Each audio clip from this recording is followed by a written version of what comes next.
Welcome to Newsbeacon, your trusted source for breaking headlines, global insights, and sharp analysis from around the world. If you're new here, don't forget to hit that subscribe button and turn on notifications so you never miss an update. It's 2025 and Detroit is waking up to a new reality, one that nobody saw coming. Overnight, the city just got hit with an economic earthquake that sent shockwaves through every neighborhood, every business, and every family connected to the auto industry. On April 2nd, the Trump administration announced a sudden, sweeping 25% tariff on all foreign-made cars and auto parts, catching nearly everyone off guard. This wasn't a gentle nudge, it was a sledgehammer to the auto industry, halting production lines and freezing investments almost instantly. The goal? To protect American jobs, revive local manufacturing, and send a message that the U.S. would no longer rely on foreign parts. But the reality was chaos. A global supply chain built over decades was thrown into turmoil overnight, with shipments delayed and warehouses scrambling to adapt. Automakers in Detroit and beyond were blindsided, their business models upended, and their carefully planned budgets suddenly meaningless. Imagine you're a baker, and flour from next door suddenly costs 25% more. Your recipes, your prices, your entire business plan, everything is thrown into question. You can't just grow your own wheat overnight, and you can't replace your suppliers with the snap of a finger. That's what happened to automakers. Parts from Mexico, engines from Germany, electronics from Asia, all hit at once, leaving factories scrambling for alternatives. Many so-called American cars are actually packed with foreign parts. So the tariffs boomeranged right back at U.S. factories, raising costs and stalling production. Instead of a manufacturing boom, the industry saw layoffs, slowdowns, and financial panic ripple through Detroit and the entire Midwest. The very workers the tariffs aimed to protect were the first to suffer, facing pink slips and uncertain futures. The grand vision of 100% American-made cars crashed into the messy reality of a global economy, leaving Detroit to pick up the pieces and wonder what comes next. Let's break down what these tariffs actually did, and why they sent shockwaves through the entire auto industry. The executive order was straightforward, a 25% tax slapped on every imported vehicle, regardless of its country of origin or brand. The goal was clear: make foreign cars more expensive, so American buyers would be nudged toward vehicles made in the U.S., boosting domestic sales. But the tariffs didn't stop at finished cars. A second 25% tax on all imported auto parts was set to take effect just a month later, targeting the very components that keep the industry running. Suddenly, even cars assembled in Michigan or Ohio saw their prices climb, since so many essential parts, engines, electronics, transmissions, are sourced from all over the world. The logic behind the move? Force automakers to build and source everything domestically, from the smallest bolt to the final assembly. The problem? Decades of global investment, supply chains, and logistics networks can't be unraveled or rebuilt overnight. Building new plants, retraining workers, and establishing new supply lines takes years, plus billions of dollars in fresh investment.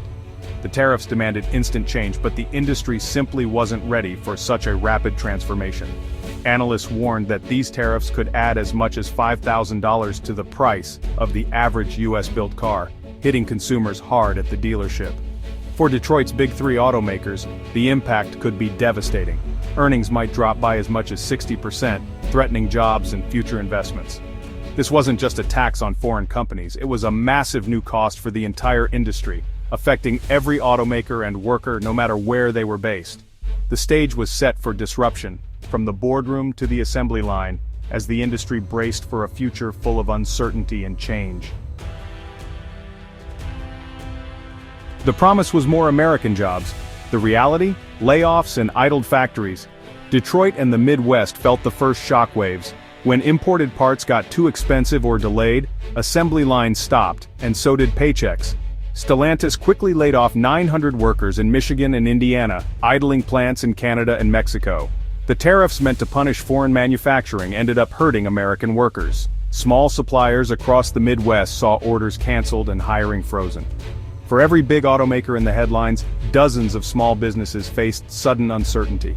The ripple effect was fear and stagnation. Spending slashed, investments delayed, hiring frozen. The economic bloodstream was poisoned and paralysis set in. Executives shifted from planning for growth to planning for survival. The dream of a manufacturing revival was replaced by empty factory floors and anxious families. The real-world consequences hit home fast and hard. Automakers scrambled to adapt, mixing damage control with desperate pivots. Ford hiked prices on Mexico-built models by up to $2,000, passing the tariff straight to customers. Volkswagen added import fees and paused rail shipments from Mexico, letting cars pile up at U.S. ports.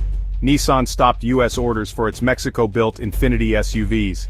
Even U.S. factories weren't safe. Volvo laid off 125 workers in South Carolina due to disrupted parts flow. The global web was so tight that a policy aimed at Europe or Asia could cripple a plant in the American South. Some companies tried to absorb the hit. BMW price-protected Mexico-built models for a month, but that couldn't last. Porsche's CFO bluntly warned that price hikes were inevitable. Automakers faced ugly choices: eat the cost, pass it to buyers, or rethink their U.S. strategy. None of the options were good. The industry's interconnectedness meant no one was immune. Short-term fixes gave way to long-term uncertainty. The scramble was on, but there was no easy way out. The industry was in survival mode. In this chaos, Canada emerged as an unlikely winner. As U.S. tariffs made Mexican and European production costly, automakers looked north. Canada's stable auto sector and skilled workforce became a safe haven. Investments and jobs began shifting to Ontario, bypassing the U.S. tariffs. The U.S. hoped to bring jobs home, but instead pushed them across the border for a generation. America's closed for business sign let Canada pull ahead in the North American auto race. Ultimately, consumers paid the price. The 25% tariff meant immediate sticker shock. Ford's Mexico-made models jumped by $2,000, luxury brands even more. Families already squeezed by inflation found new cars suddenly out of reach. Even American-assembled cars got pricier as imported parts costs rose. The hardest hit? Middle and lower-income families who rely on affordable entry-level vehicles. Many held on to old cars longer or flooded the used market, driving up prices there too. A policy meant to help Americans ended up shrinking their purchasing power. The dream of a new, reliable car became a luxury. Empty dealership lots became a symbol of a backfiring policy. Automakers got creative to survive. Ford launched massive sales events to clear pre-tariff inventory, offering employee pricing to all. GM accelerated a $4 billion investment to retool a Michigan plant for SUVs and trucks. Mercedes-Benz shifted GLC SUV production from Germany to Alabama, but these long-term moves offered no immediate relief. In the short term, Nissan paused orders, Volkswagen held cars at ports, and scarcity frustrated buyers.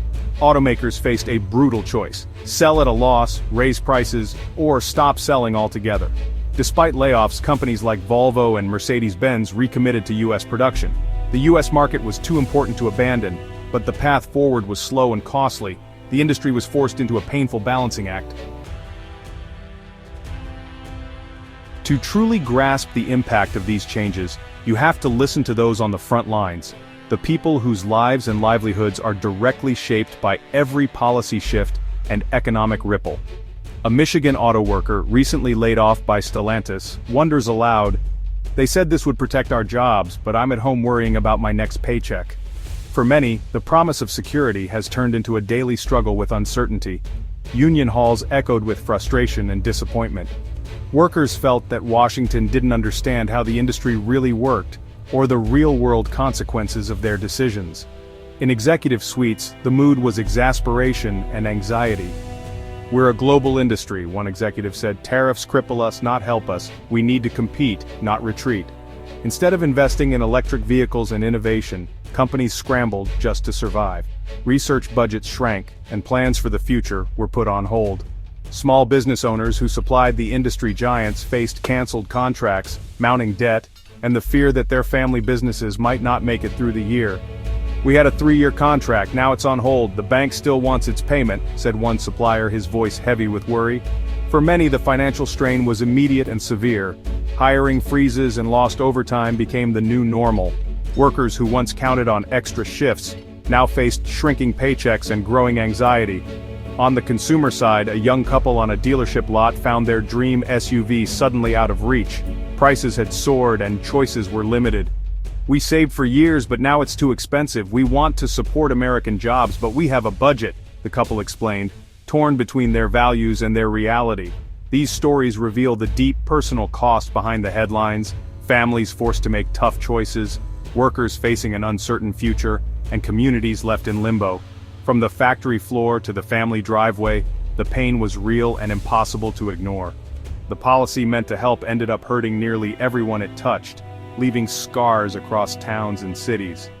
The voices of workers, business owners, and buyers told the true story, one of resilience, frustration, and hope for something better.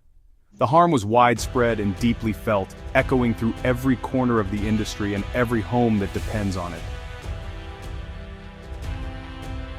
So where does the American auto industry stand now? Bruised, battered, and facing an uncertain future. The tariffs, meant to strengthen U.S. manufacturing, triggered layoffs, stalled production, and drove up costs. Workers, executives, and buyers all found common ground in frustration. Some automakers are bringing production home, but it's a slow, expensive process. The intricate supply chain that made the U.S. competitive has been damaged, maybe permanently. For buyers, the era of affordable new cars may be ending, limiting mobility and opportunity. The American love affair with the car is built on accessibility, now under threat. The great tariff experiment of 2025 is a painful lesson. You can't wall off an industry without collateral damage. The road ahead demands smarter, more nuanced policy, balancing global trade with domestic investment.